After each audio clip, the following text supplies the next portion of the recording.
O início de 2024 no Supremo Tribunal Federal será marcado pela posse do ministro da Justiça Flávio Dino na vaga de Rosa Weber, que se aposentou em 2023.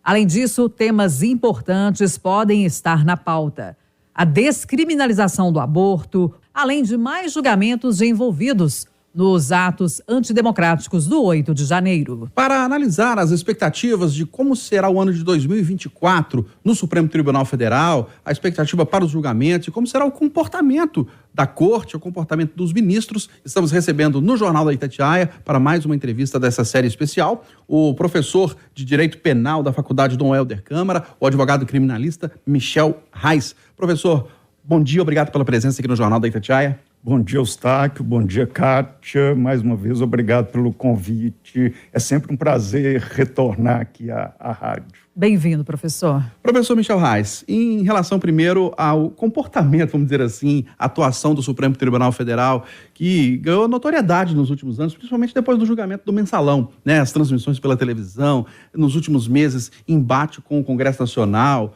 com o ex-presidente Jair Bolsonaro. Qual que deve ser o comportamento, na visão do senhor, do STF em 2024? Mais moderado, mais enfático, a relação com os outros poderes?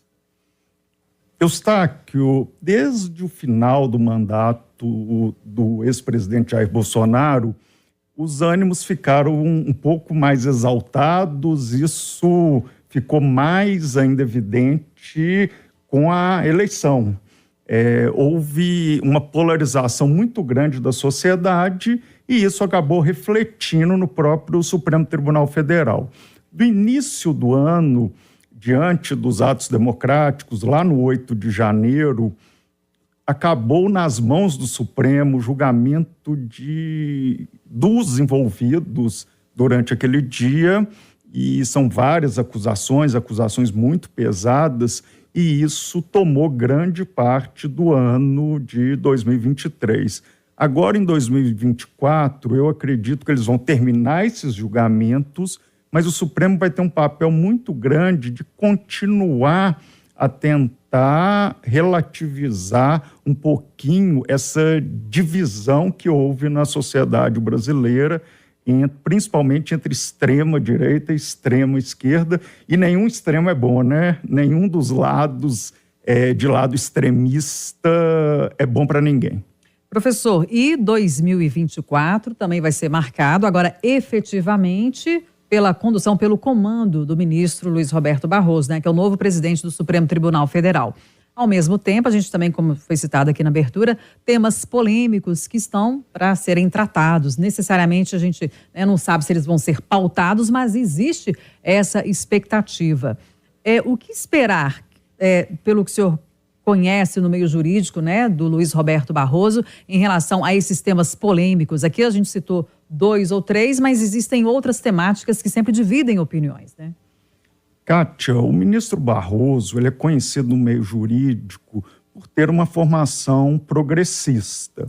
Ele é professor de Direito Constitucional no Rio de Janeiro, mestrado nos Estados Unidos, doutorado no Rio. Agora ele está exercendo a docência na Universidade de Brasília. Então a gente já conhece bastante do professor Barroso nos trabalhos de Direito Constitucional que ele escreveu, e durante a advocacia dele, nos 25 anos que ele advogou antes de assumir uma cadeira no Supremo Tribunal Federal.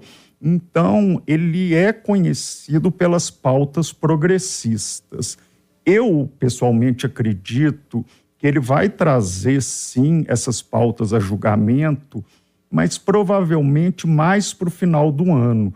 Num primeiro momento, certamente a ideia é acabar com os julgamentos dos casos de 8 de janeiro, que já causam uma repercussão muito grande, para só então entrar nas pautas mais polêmicas, ainda pendentes de julgamento. Agora, na avaliação do senhor, há algum tema, além dessa conclusão dos julgamentos do 8 de janeiro, algum tema que pode ser prioridade para o Supremo Tribunal Federal em 2024? Eustáquio, quem decide os processos que serão colocados em julgamento é o presidente. O ministro Barroso, ele sempre teve uma certa ligação com a temática do aborto. Isso é uma questão pessoal dele, como advogado, e em casos já atuando como ministro do Supremo. Então, é um pensamento meu, a gente não tem bola de cristal, mas eu acredito que a questão do aborto vai entrar na pauta do Supremo, mas, de novo, mais para o final do ano. Vamos acabar o 8 de janeiro primeiro. Professor, uma das críticas que ministros do Supremo Tribunal têm recebido, né, nos últimos anos, em meio a essa polarização entre direita e esquerda no Brasil, é de que a corte, como um todo, é ativista e que os ministros legislam, não deixam pautas importantes para que o Congresso trate e que depois o Supremo só decida em caso de uma ação movida, né, como é natural. Que avaliação que o senhor faz dessas críticas? E em 2024, seria importante tentar suavizar essa imagem ou melhorar a imagem do Supremo Tribunal Federal diante da população? A gente vê até pesquisa de opinião, né? Nas pesquisas de opinião aí sobre o governo Lula, sobre Bolsonaro, até o Supremo Tribunal Federal é incluído. E a gente tem visto resultados aí de que as pessoas têm uma opinião a dar sobre o Supremo. E a gente vê em boa parte que há muitas críticas e uma certa reprovação.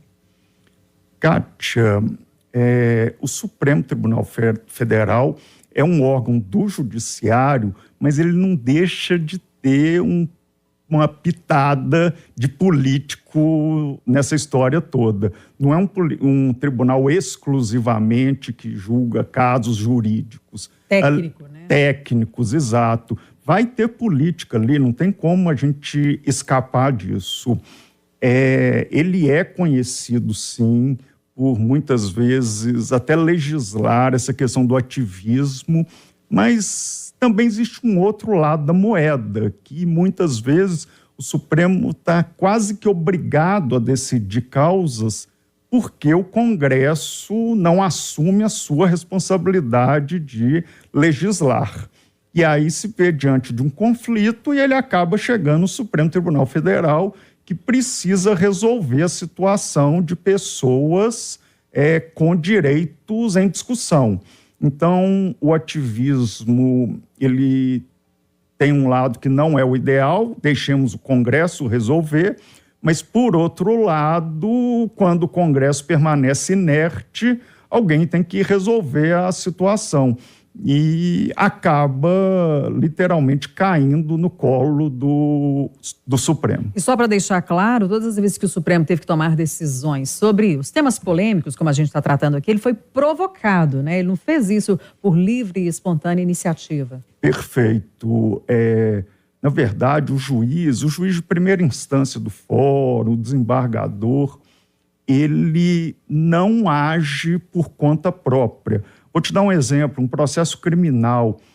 Se o promotor de justiça não provoca o juiz para julgar uma pessoa, o juiz não pode julgar por conta própria, ou um advogado oferece uma queixa perante o juiz, senão o juiz não pode julgar por conta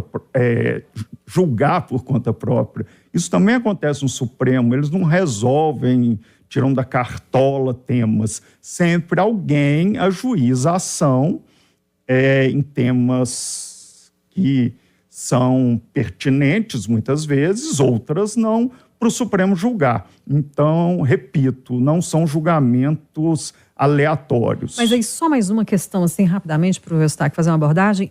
Nesses casos, o Supremo não poderia reconhecer que não é da competência dele e dizer que não vai julgar?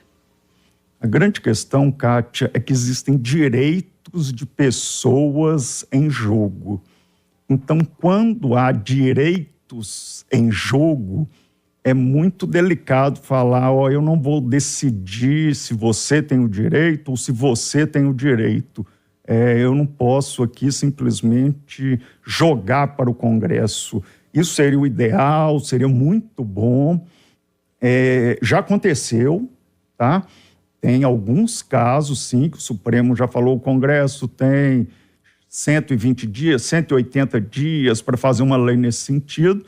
Agora, muitas vezes acaba não sendo possível porque ele precisa reconhecer direitos de pessoas que estão se sentindo lesadas.